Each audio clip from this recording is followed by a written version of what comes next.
When analyzing a child's drawing, you first need to know what stage their drawing would be in. Scribbling is the first one from 2 to 4 years old. It might seem like there's nothing there, but sometimes children can create something called fortuitous realism. This means that when the scribbles are done, you might be able to see certain shapes resembling a house or a car. Pre-schematic. This is from 4 to 7. At this age, children attempt to create things they see around them every day. There are usually no realistic details to these drawings. At the end of the stage, they begin adding certain things to set their ideas apart, such as flowers in front of a house, clothes on a stick figure, a rainbow in the sky. Schematic, which is 7 and up. Words and symbols might be added to give further messages explaining the drawing. Drawings of people might have more detail, including freckles, jewelry, uniforms, etc. There is more depth and realism to these drawings, and the use of new viewpoints is being explored. Detailed, careful drawings may reveal a child who feels the need to try very hard. Bold strokes, especially if close together, can be a sign of stress, strong feelings, determination, or anger, while softer marks may suggest a gentler nature. The quality of line can also be significant. A figure drawn with light, wavering, broken lines reveal a hesitant, insecure child who appears to think as he goes along. By contrast, the bold, continual, freely drawn line is expressive of self-confidence and a feeling of security. When drawing figures, the size and relative size of the figures drawn is considered to be significant, with more important or dominant figures being drawn larger and more maternal figures being drawn first. The absence of arms is sometimes interpreted as indicating shyness or being a non-aggressive child, whereas exaggerating the size of arms is seen as a symbol of aggressive tendencies if the figure is a self-portrait. Likewise, tiny feet are seen as a sign of insecurity or an unstable foundation. My sister's eyes are blue. Everybody in my family, it says my mom has blue eyes. Do you want to draw something? It's really weird. On the next group, Why are we doing that? you can draw something now or never. So if you can pull up a chair. Never. So what does any of this have to do with teenagers? Knowing how to read a drawing is beneficial if you want to do art therapy.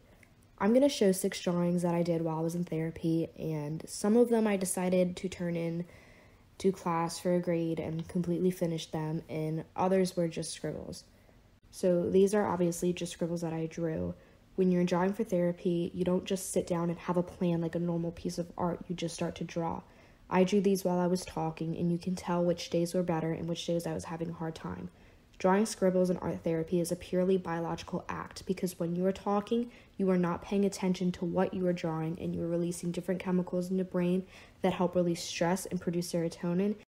These next few drawings I did after 30 minutes of talking. I had 15 minutes to start sketching and drawing and just letting my hand go where it needed to go.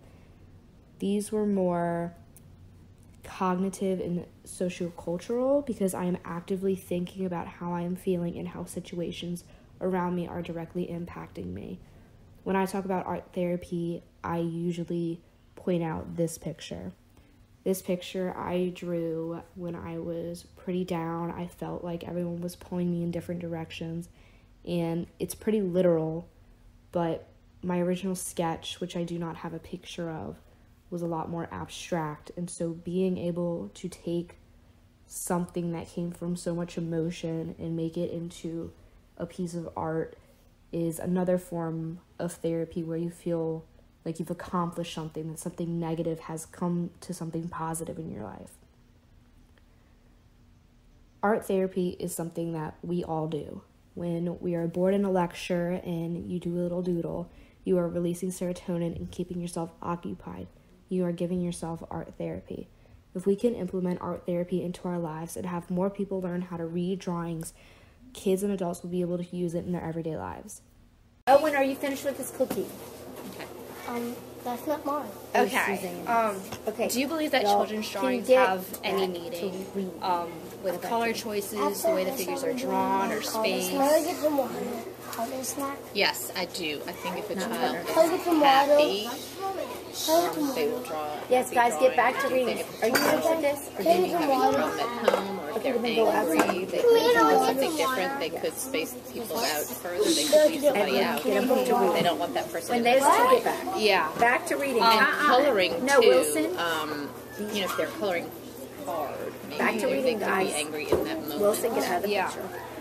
Back to reading. Have you ever taken worry in a children's drawing to the point of taking it to a counselor? Not necessarily to a counselor. Nothing. Just ignore it. Not You guys that stay away worried, from the side. but spoken Savannah with my and co-teacher Wilson. about it. Okay.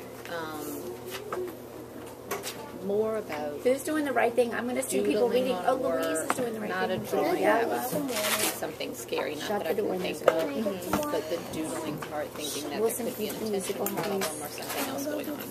Okay. So maybe we would have taken it to a counselor in that Yes, go instance. for We it. would have used that as an example. Yes. Yeah. So yes.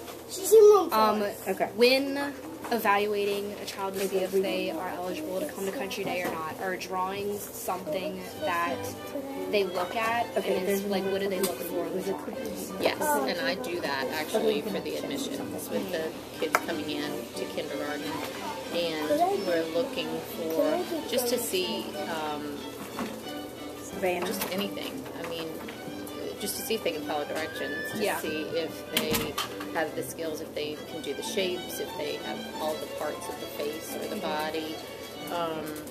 And some kids end up drawing something that might not even be them. They're supposed to draw themselves. It might not even be themselves. So that tells about a child too. What does it say about a child when you're telling them to draw themselves and they draw something completely different? Well, you could say a lot of things. To me, it says that they're not listening to the directions or paying attention, which is something that you would want for kids coming in Yeah. to the school. But usually I can redirect them. Yeah. You know. Okay. But it's nice to let them redraw too and see, you know, how creative they can be. Do you think color choice has any meaning when a kid is drawing? Well, if everything's dark, you know, maybe a child's sad. I mean, I'm looking at this one that's so bright and colorful. And, you know, this child's a happy child. But, yeah, I think color choice definitely does play into maybe their feelings. Do you think we look into children's drawings enough when trying to evaluate them to see like how they're feeling or how they're doing? Maybe not just in the moment, but overall. Well, probably so. I mean, I assume that psychologists and psychiatrists look into drawings and have kids draw. I mean, I don't know because I'm not a psychiatrist or a psychologist, but I bet they have them draw to figure things out. Don't you think? Okay. But I don't know if we use it enough. Yeah. I mean, we could use it more, really, in the classroom. Yeah. Makes me think now that you're asking me these questions.